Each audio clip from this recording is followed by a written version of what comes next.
Hey, welcome to Thursday. It's actually November the 11th, which is typically referred to as Veterans Day. Got a few thoughts about that today, and so we're going to kind of focus in that direction. But I'm glad you're with me. And as always, I invite you to come on into my little world for a moment. You know, there's a story about King David that after he'd brought that Ark of the Covenant to Jerusalem, found a place, set it after all the troubles he had getting it there, finally got it there and set it. After a little while, he thought, I need to build a place for it. It doesn't need to be out here in a tent dwelling while I live in a nice house. And so he determined he was going to build a great temple to the Lord and put that ark within it. He spoke to noted prophet Nathan. He says, go to it. The Lord's with you. But then the Lord let him know and made it clear through Nathan that he was not going to build that house. In fact, when you read about it in 1 Chronicles 22, it says, but as he tells his son Solomon later, but the word of the Lord came to me saying, you have shed much blood and have made great wars. You shall not build a house for my name because you have shed much blood on the earth in my sight. There's no doubt David was a great warrior, while his son Solomon was more of a man of peace, lived more peacefully than David did. David fought war upon war. He was a valiant soldier, a valiant fighter. Even before he became king, he fought greatly. And most of us acknowledge that beginning battle when he fought against, if you can call it a fight, with Goliath the giant. But David was a warrior. He fought many wars, fought many battles, killed many men along the way. And the Lord said, you're not the man to build me the temple. Not his lack of love for David, because he was with David and he loved David. But it was because of that. And sometimes we have in our more modern times gained a distaste for war. I think everybody ought to. I was reading in the newspaper this morning one of the remaining soldiers from World War II, an infantryman, telling that no one comes out of it unscathed. You don't go to war and fight and then just come back home and act like it didn't happen. No one comes unscathed. I thought that was an interesting thought. There's no doubt you go through a war, a conflict like that, it's got to mark your life. Those of us who've never been there, never been on the front, and many soldiers have never been in a war, and we're thankful they don't have to be. But those who are, those who go into conflict, those who wage in the great battles or go from door to door and fighting in small skirmishes, if you want to call them small, anytime people died and fought and your life's in jeopardy, I don't think that's really small, but you know what I mean, numerically and lengthwise. They understand. You don't walk away from that kind of thing unscathed.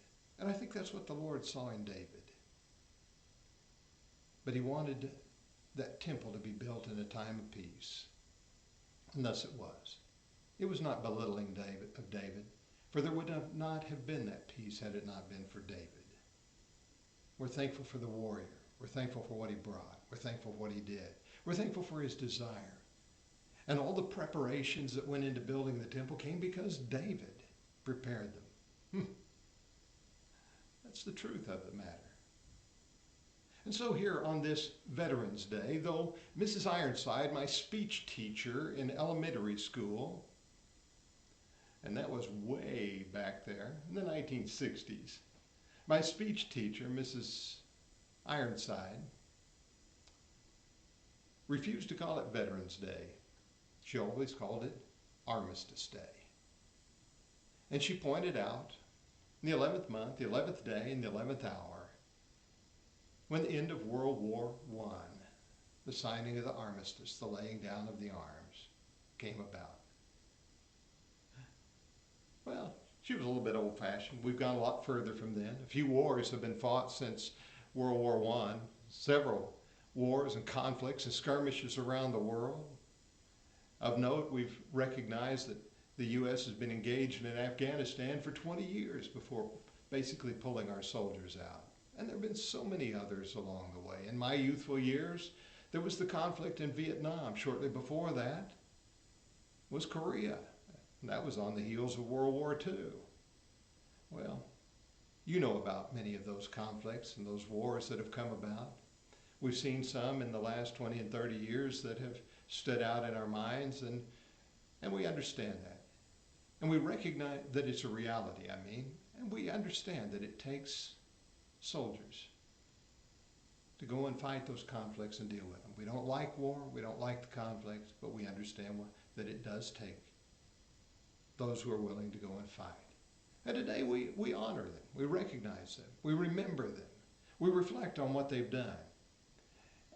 And the peace that we have, the security that we have, we know is a result of some of that. You know, when I was a young boy, I knew a man named Dan. Up through my teenage years, I knew him pretty well. He was a member of the church that we attended where my father preached as I was growing up. Dan was a blustery, blowhard fellow, got to be one of the deacons, took care of benevolence and so forth. But he was always talking about if somebody gave you trouble, he'd just lay into them. I always thought he was an old man. Wasn't quite that old then, but seemed like he was an old man to me. And I thought, I don't think I want him in that fight. But he was a blustery, blowhard kind of a guy. And I never thought too much about it. And then somewhere along the line, I learned that he had been a soldier in World War II. Not only had he been a soldier and fought, but he had been captured. He'd become a prisoner. He went to a German prison camp. And while we may watch movies that kind of glamorize the life of those who were in those camps, and we've even had a series, a situation comedy series about one, they were not pleasant places by any means. Many of the men that were there died. You can read some of their stories, and they're horrendous, and they'll tug at your heart. Dan didn't talk a lot about what happened when he was in the prison camp, but he talked enough to help me understand. I came to understand that he had a hard time while I was there. Finally, at some point, he and a few others figured out how to escape. They managed to get out of the camp and to escape. This was not a movie starring Steve McQueen, but it was an escape. The only problem was he got caught. He was caught, brought back to the camp, dealt with the things that happened there, and was put back into the prison camp and the abuse that took place there.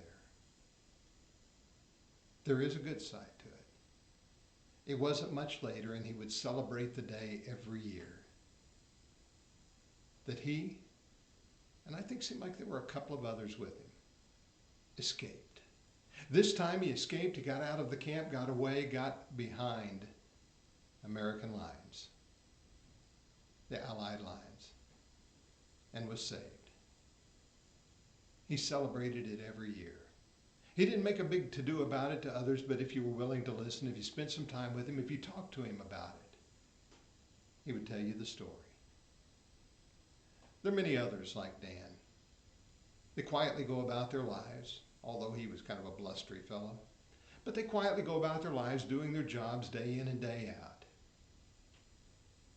And maybe it's just right. I know it's just right that we at least stop and reflect on their willingness, whether they ever go to war or not. But we reflect on their willingness to stand up for who we are, to stand in the gap for us, to fight for our defense.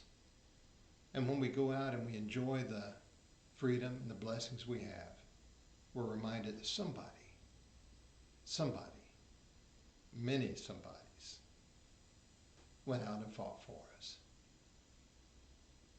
That's worth remembering today, I think. So Veterans Day or Armistice Day or whatever you want to call it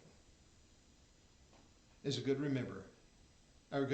thing to remember. And I can't help but say that we need to reflect on it, that we need to thank them.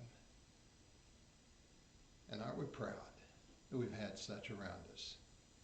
Dan's long gone now. But I got to say, I do remember the guy. And I remember him telling what he went through. And now I recognize it was for me. There's one other thing I want to add to that. There was also another warrior. A warrior that didn't fight with physical battle. He said, if my kingdom was of this world, then his followers would fight. But he fought a real battle for us. You know the one I'm talking about. The one who hung on the cross, the one who died for us. He was a real soldier too. I'm thankful for the Lord and what he did for us and the freedoms we enjoy there as well. I hope you are too. So on this Veterans Day, think kindly, think positively about those who stood in the gap and readily would have or did go, fight, hopefully return, and some of them die for you and me. I hope you have a great day today, and thanks for being with me. And I hope we get to share a little bit more a little further down the road. Thank you again for being with me today.